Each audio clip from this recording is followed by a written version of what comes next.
Hello, welcome to my English class. Today I am going to discuss a new lesson named A Question of Trust, taken from the supplementary reader of class 10.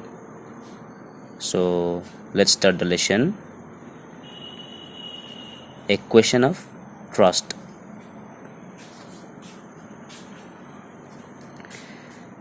এটা পতিয়নৰ প্ৰশ্ন বা এটা বিশ্বাসৰ প্ৰশ্ন।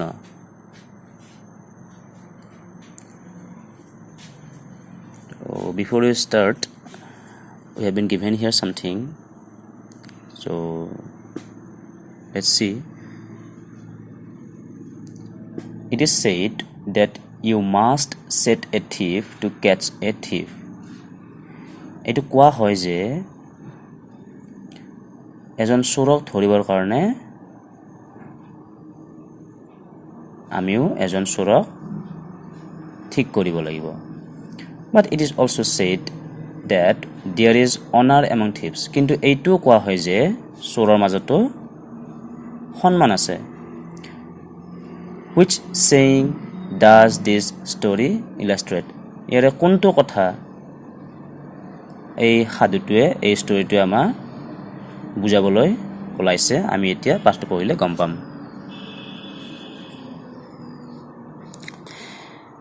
Everyone thought that Horace Denby was a good, honest citizen.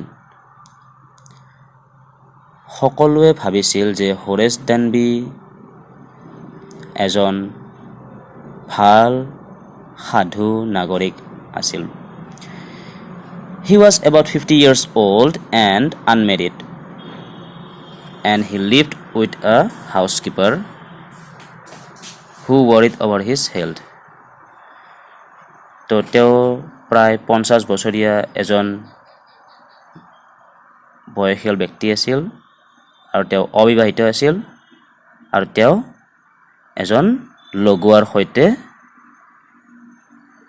একেলগে বাস কৰিছিল যিজনে নিজৰ হেলথক লৈ বহুত চিন্তিত আছিল।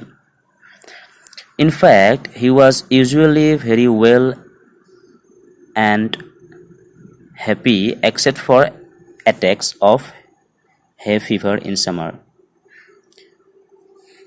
তেওঁ সাধাৰণতে খুব ভালেই আছিল আৰু সুখী আছিল, মাত্ৰ গৰমৰ দিনতহে তেওঁৰ প্ৰব্লেম হৈছিল যেতিয়া তেওঁৰ হে ফিভাৰ হৈছিল। হে ফিভাৰ হ'ল এবিধ জ্বৰ। He made locks and was successful enough at his business to have 2 helpers. তেওঁ তলা বনাইছিল আৰু তেওঁ ইমানখিনি ছাকচেছফুল আছিল তেওঁৰ বিজনেছত যে তেওঁ দুজন বনুৱাও নিয়োগ কৰিব পাৰিছিল, দুজন বনুৱাকো তেওঁ ৰাখিছিল। Yes, Horace Denby was good and respectable, but not completely honest. হয়, হৰেছ ডেনবি এজন ভাল আৰু সন্মানীয় ব্যক্তি হয়, কিন্তু সম্পূৰ্ণৰূপে অনেষ্ট নহয়, সাধু নহয়।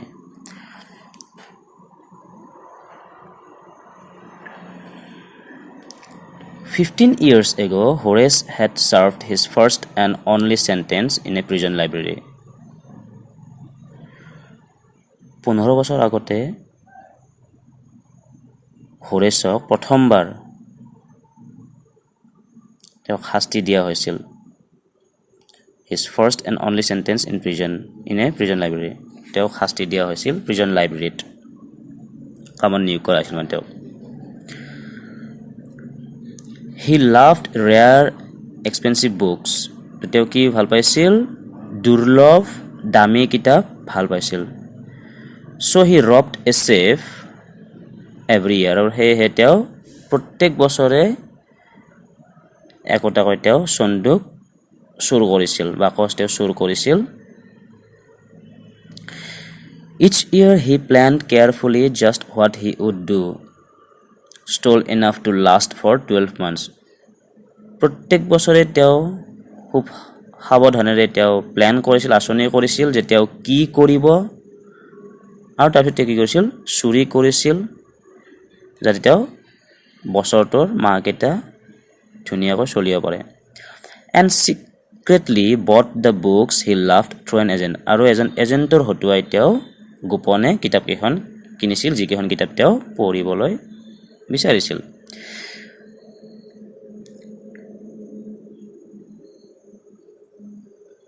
Now, walking in the bright July sunshine, he felt sure that this year's robbery was going to be as successful as all the others. তো জুলাই মাহৰ কথা এইটো, খুব ধুনীয়া ছানশ্বাইন হৈ আছিল, আৰু তেওঁ খোজকাঢ়ি গৈ আছিল, লগতে তেওঁ চিন্তা কৰিছিল, নিশ্চিত হৈছিল যে কি এই বছৰৰ যিটো মানে ৰবৰী তেওঁ কৰিব সেইটো আন বছৰকেইটাৰ নিচিনা ছাকচেছফুল হ'ব। For 2 weeks he had been studying the house at Shotover Grange, looking at its rooms, its electric wiring, its paths and its garden.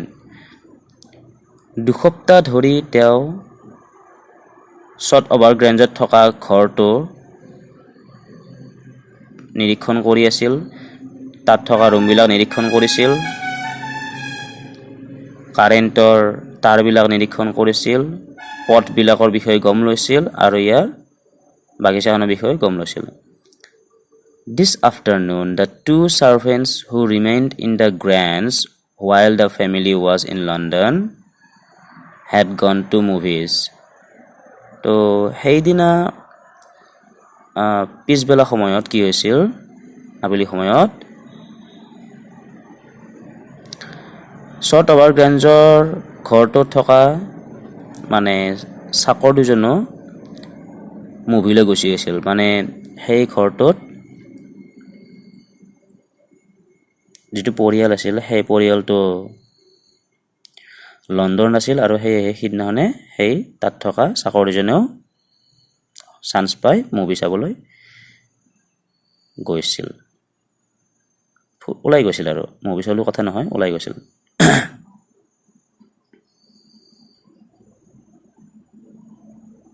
Yes. Horace saw them go. Horace সিহঁতৰ যিটো লক্ষ্য কৰিছিল বা নিৰীক্ষণ কৰিছিল, Horace সিহঁতক ওলাই যোৱা দেখা পাইছিল। And he felt happy in spite of a little tickle of hay fever in the nose. আৰু তেওঁ Horace হেপী ফিল কৰিছিল, যদিও তেওঁৰ নাকত অলপমান কি হৈছিল, জিনজিননি উঠিছিল।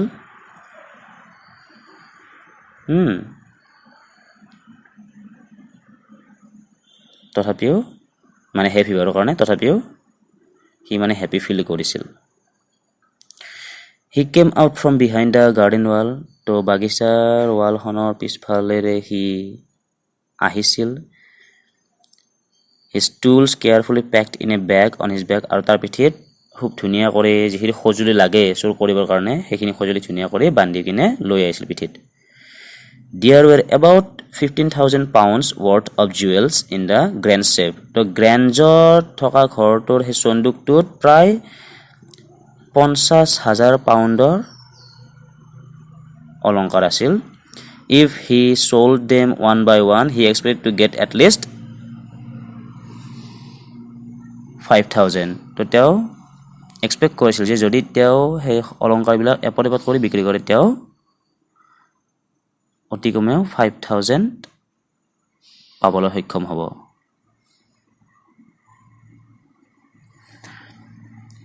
Enough to make him happy for another, যিটো নেকি তেওঁৰ এবছৰ চলাৰ কাৰণে যথেষ্ট হ'ব।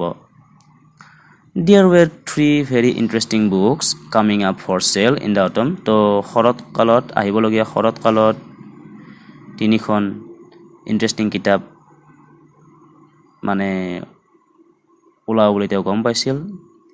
Now he would get the money he wanted to buy them. আৰু যিহেতু তেওঁ সেই কিতাপকেইখন কিনিব খুজিছিল, গতিকে তেওঁ তাৰ কাৰণে পইচাখিনিও লাভ কৰিব পাৰিব। He had seen the housekeeper hang the key to the kitchen door on a hook outside. তো তেওঁ দেখা পাইছিল যে ঘৰৰখীয়াটোৱে কি কৰিছিল চাবিটো পাকঘৰৰ ৱালৰ বাহিৰৰ ফালে যি দৰজাৰ বাহিৰৰ ফালে যি হুক আছে সেই হুকত ওলমাই ৰাখিছিল he put on a pair of gloves তেওঁ এযোৰ গ্লোভছ পিন্ধিছিল টুক দ্য কি চাবিটো লৈছিল এণ্ড অপেন দ্য ড'ৰ আৰু দৰজাখন খুলিছিল he was always careful not to leave any fingerprints তেওঁ যাতে কোনো ধৰণৰ মানে আঙুলিৰ ছাপ নেৰে তাৰ কাৰণে তেওঁ সাৱধান হৈছিল A small dog was lying in the kitchen. It stirred, made a noise, and moved its tail in a friendly way. এটা সৰু কুকুৰ পাকঘৰত শুই আছিল ইয়াৰ নেজডাল লৰাইছিল অলপ গণ্ডগোল কৰিছিল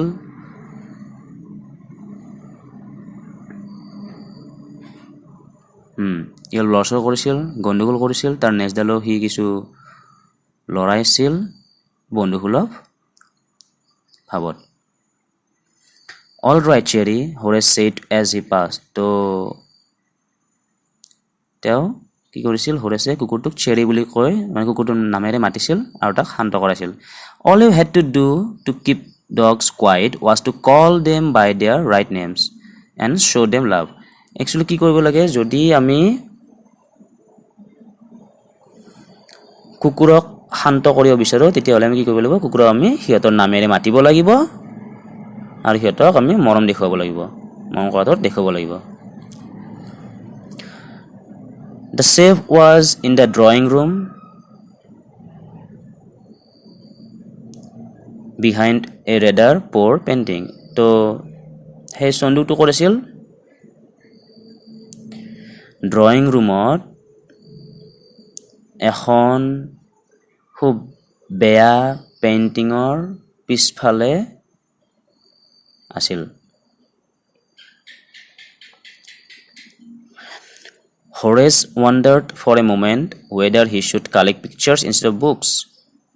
Horace কিছু সময় কাৰণে চিন্তা কৰিছিল যে তেওঁ কিতাপৰ সলনি এই পিকচাৰবিলাকে সংগ্ৰহ কৰাটো উচিত হ'ব নেকি বাৰু But they took up too much room. কিন্তু আৰু এটা কথা ভাবিছিল যে তেওঁ কি যে পিকচাৰবিলাক নিলে বহুত জাগা খাব ৰুমৰ In a small house, books were better. তো তেওঁ কি চিন্তা কৰিলে যে সৰু ঘৰত কিতাপে ভাল বেছি ভাল There was a great bowl of flowers on the table. তো টেবুলখনত এটা ডাঙৰ বাটিত ফুল আছিল and Horace felt his nose tickle আৰু Horace এইটো অনুভৱ কৰিছিল যে তাৰ নাকটো খুৰখুৰাইছে জিনজিনাইছে He gave a little sneeze and then put down his bag. He লাহেকৈ হাসি আছিল আৰু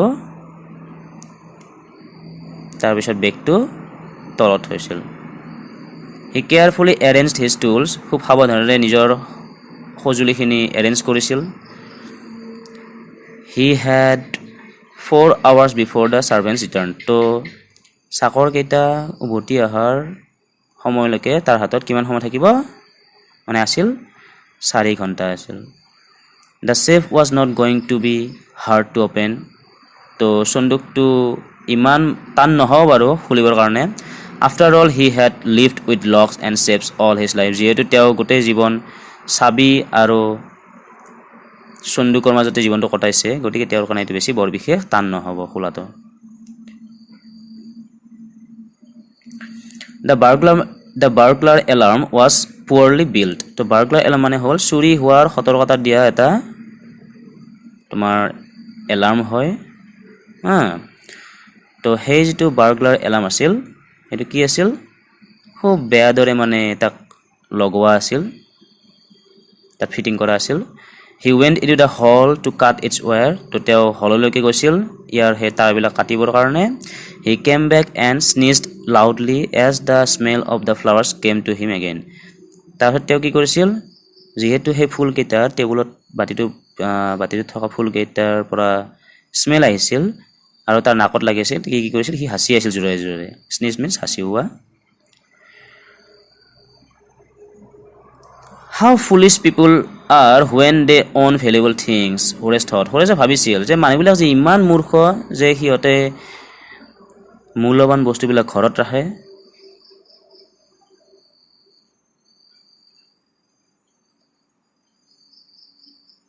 A magazine article had described this house, giving a plan of all the rooms and a picture of this room.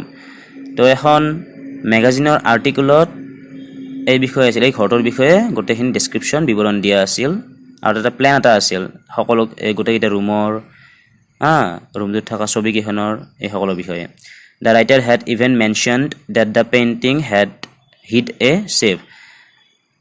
যিজনে ম্যাগাজিনখন article লিখিছিল তেওঁ এইটো কথা উল্লেখ কৰিছিল যে পেইন্টিংখনৰ পিছফালে এটা সন্দুক লুকাই আছে But Horace found that the flowers were hindering him in his work. কিন্তু Horace এটো ফিল কৰিছিল যে ফুলকেইটাই তাক তাৰ কাম কৰাত বাধা দি আছিল hindering means বাধা দিয়া বা ৰখোৱা He buried his face in the handkerchief. তো ৰুমালেৰে মুখখন কি কৰিছিল সোমাই থাকি লৈছিল Then he heard a voice say from the doorway, What is it? A cold or heavy fever. তো এইখিনিতে হৰেছে দুৱাৰৰ তৰফৰ পৰা এটা শব্দ আহা শুনা পাইছিল আৰু সেইটো কি আছিল এটা মাত শুনা পাইছিল সেইটো কি আছিল কি বুলি সুধিছিল মাতত যে এইটো কি হয় চৰ্দি নে জ্বৰ হে ফিভাৰ হয় Before he could think, Horace said, hay fever. তো Horace আকৌ ভাবি নাপাওতে he কৈছিল যে hay fever হয় and found himself sneezing again. আকৌ কি হৈছিল নিজে হাসিৱা আৰম্ভ কৰিছিল কথাখিনি কয়ে The voice went on, You can cure it with a special treatment, you know, if you find out just what plant gives you the disease. That voice Horace শুনা পালে আৰু তোমাৰ যে কি কোৱা শুনা পালে যে তুমি তোমাৰ এই বেমাৰটো এটা স্পেশাল ট্ৰিটমেন্টৰ জৰিয়তে ঠিক কৰিব পাৰা যদিহে তুমি গম পোৱা যে কোনবিধ উদ্ভিদৰ পৰা তোমাৰ এই বেমাৰটো হৈছে I think you would better see a doctor if you are serious about your work. তো Horace আৰু কি কোৱা শুনা পালে যে মই ভাবো তুমি যদি নিজৰ কামক লৈ মানে সিৰিয়াস হয় তেন্তে তুমি এজন ডক্টৰৰ লগত আলোচনা কৰা উচিত এই তোমাৰ বেমাৰটোৰ বিষয়ে I heard you from the top of the house just now. মই ঘৰৰ ওপৰৰ পৰা তুমি ইয়াত মানে আহি ফলে কাম কৰি থকা এইবিলাক শব্দ শুনা পাইছিলো তো এইখিনি কথা Horace শুনা পালে